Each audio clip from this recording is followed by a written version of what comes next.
Nobody was in there defeated or deflated. I mean, never want to lose, especially in the playoffs. We get it, right? The world thinks we're never supposed to lose. We're supposed to win every game by 25. And it's not going to be like that all the time. That's the narrative that you might see on TV. The idea that we have a super team.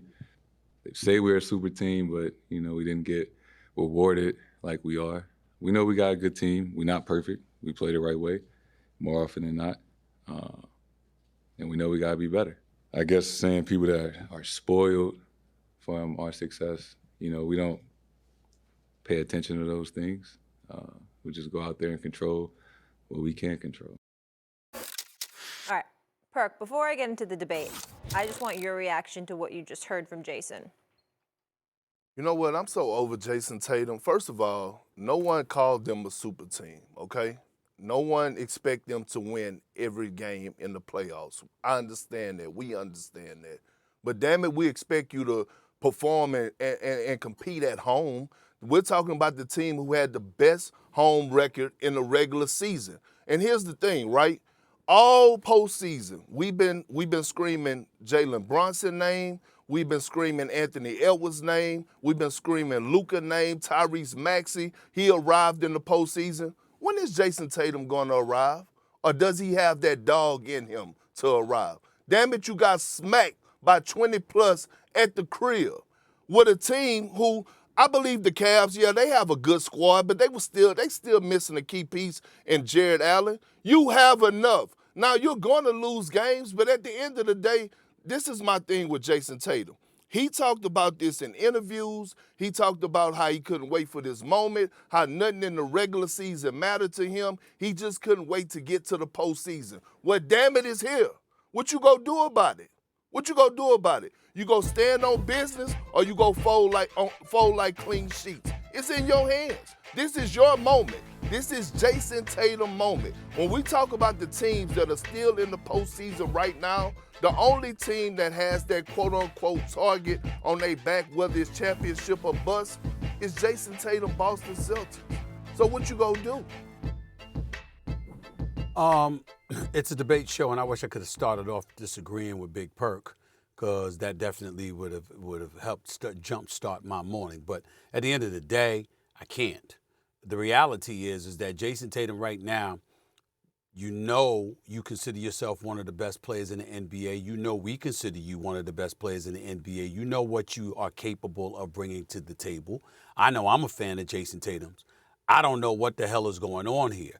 These numbers that I'm seeing from him are the worst that we've seen from him in the postseason since 2019. With the expectations elevating, he seems to have taken a decline, a step back. And I think that that's the thing that needs to be said here. 7 postseason games this year, 21.7 points, 41% shooting, 27% from three-point range. What the hell is that about? That's not what we expect from Jayson Tatum. You're in Boston, okay? And yeah, you're going to lose playoff games. How about losing on the road? And how about not trailing by 29 to do it? I mean, you're trailing by 29 on your home court and getting smacked around by a team that is supposed to be inferior to you. Losses happen. Even losses at home happen. 29-point deficits don't just happen, okay? That's people not showing up and doing their jobs. You already got a $300 million player on that squad, Jaylen Brown. Don't think he gets off the hook here, okay? So you got a $300 million player on the squad. You're going to be a $300+ million player if you're Jayson Tatum, of course. So that's $600 million on 2 players.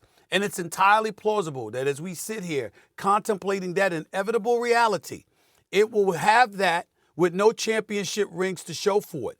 What the hell are you going to do about it? And oh, by the way, can we speak about Mazzulla for a second, please? The coach of the Boston Celtics? How about him? Because let me tell you something right now. Since 2021, do you know that the Boston Celtics in 30 playoff games at home, they've split? They're 15-15.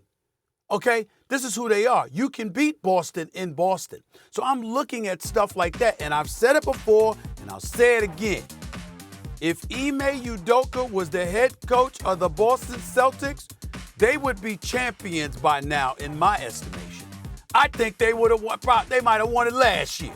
That's how I feel about him, because I think he's that damn great as a coach. Okay, I'm not saying that Mazzulla ain't good. I'm saying he ain't Udoka. and he hasn't proven that he can be on that level because of the sporadic play. Remember, they might have lost a 7-game series. They might have came back from a 3-0 deficit against Miami last year. But how the hell you get down 0-3 in the first place? Why were you on the verge of getting swept in the first place? These are the kind of things that we've got to look at as we look at these Boston Celtics right now. So that's where I'm at with it. And I just want Jayson Tatum to be better and to embrace the fact there's a bunch of young thoroughbreds coming down the pike. One is already here in Anthony Edwards. Others are coming, and they're going to render him obsolete because, as Perk has told us on many occasions, in Boston, we talking titles. We ain't talking no regular season stuff. Stephen A., you made an excellent point when you bring up Coach Udoka. The identity is the issue here. They're having an identity crisis when the games matter most the last 2 years, because if Coach Udoka was on the squad coaching this team, they take on his identity, his tenacity. We talked about when he was there that they were one of the best defensive teams, and statistically, they still are, but they are missing Kristaps Porzingis, who is top 5 in rim protection, but still they have a solid defense. But it doesn't feel like that's their identity. Without Udoka, I think we're seeing their identity is shooting threes. We don't see the identity being Jayson Tatum balling out when you need it the most, or the identity being Jaylen Brown and him doing things together down the stretch. Like, even though those things are the strategies, it doesn't feel like we understand the full identity of the squad, because when the game gets close in the postseason, you need your star player to show up. But right now, the identity of their star player is cool, is calm, is collected. And sometimes when you're going up against an explosive force in which we saw Donovan Mitchell, you need to feel like, okay, we're down. We need to show that emotion. The guy who, Perk, you always talk about, Marcus Smart, he was that display of emotion that sort of got people reset. They don't have that identity anymore. And so to me, that's the bigger issue. And also, like, so when you look at the question, how much blame does Jayson Tatum deserve? I would say it's 50-50, because oftentimes when teams, you take the identity of your star player and you also take the identity of your coach. And when your star player is cool, calm, and collected, now you're looked to at the coach. And I don't know if y'all saw this, but the Cavs had their way versus the Celtics. I mean, Evan Mobley, I said he was the X factor going into the series. A lot of people question the development, the timing of him. Look, he walked into the series, I think he had 11 points, I think 16 rebounds and like 5 blocks. I was like, without Porzingis, that man is going to do some work. They were fortunate that in stretches that he was in foul trouble, and Tristan Thompson held it down for the Cavs. Like, they didn't have an answer for that post play and just being, having that identity that the Cavs had coming in, like, we're going to work, we're going to play hard, and we feel like we're confident in our shot. So I think that's the biggest issue with the Celtics. They're a great team. You look at the threes. They were 8 for 35 from 3. 77% of those threes were highly contested.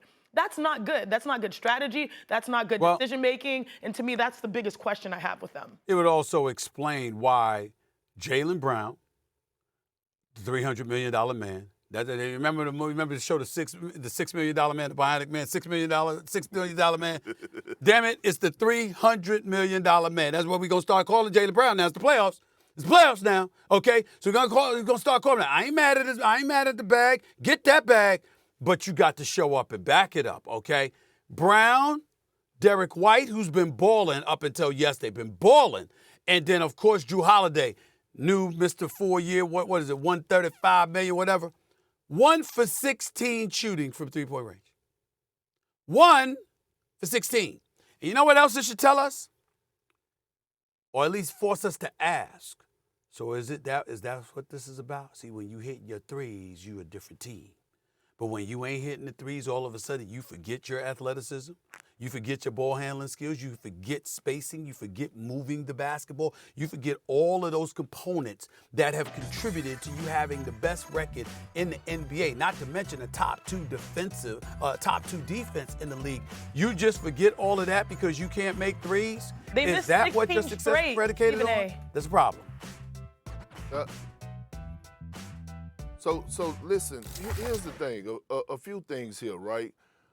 I don't want people to start getting caught up in saying, oh, this is who the Celtics are. We saw them drop 1 against the Miami Heat, and then they came back, and then they won the last 3 games. This is a different situation. This Cleveland Cavaliers team, they have their superstar in Donovan Mitchell. They have their all-star and Darius Garland, and they have veteran leaders on their bench. When you look at Marcus Morris and when you're looking at Tristan Thompson, that's number one. Number two, Richard Jefferson caught a lot of heat for saying something in the first round when he was doing the Cavs, when he was doing the Clippers and Mavs game, when he said, you know what, the team that drops game one, they come back the second game with a different mindset, and it favors, in my opinion. That went over a lot of people's head. You know why? Because you look at this series right now, and you look at the Cavs just finished fighting a 7-game series with the Orlando Magic, and then they walk into a game one, and guess what? The Celtics have been waiting on them. Now, all of a sudden, the Cavs have a little bit more time, and they're able to go in. Bickerstaff is able to go over his film in the film room, and we saw what? We saw better closeouts. We saw the ball movement. That's why they had 6 players in double figures. That's why Evan Mobley had 21 last night and anchoring the defense. We saw Karis LeVert. He had a 21 piece. This is not the Miami Heat without Jimmy Butler. This Cavs team is undefeated at home. The Celtics better walk lightly when it comes down to playing this team. One other key point before we move on to our next subject. Donovan Mitchell. That brother that I still have not forgiven Phil Jackson when he was running the Knicks for not drafting, and instead he drafted Frank Ntilikina. That Donovan Mitchell, who showed up with the 16 points in the third quarter last night, dropped 29 points. The Cleveland Cavaliers are 27 points better than the Boston Celtics in the first 2 games of this series when Donovan Mitchell is on the floor. They're 28 points worse when he's off. That's a 55-point difference. Yeah. Donovan Mitchell. Major. Just saying. Major. Just saying.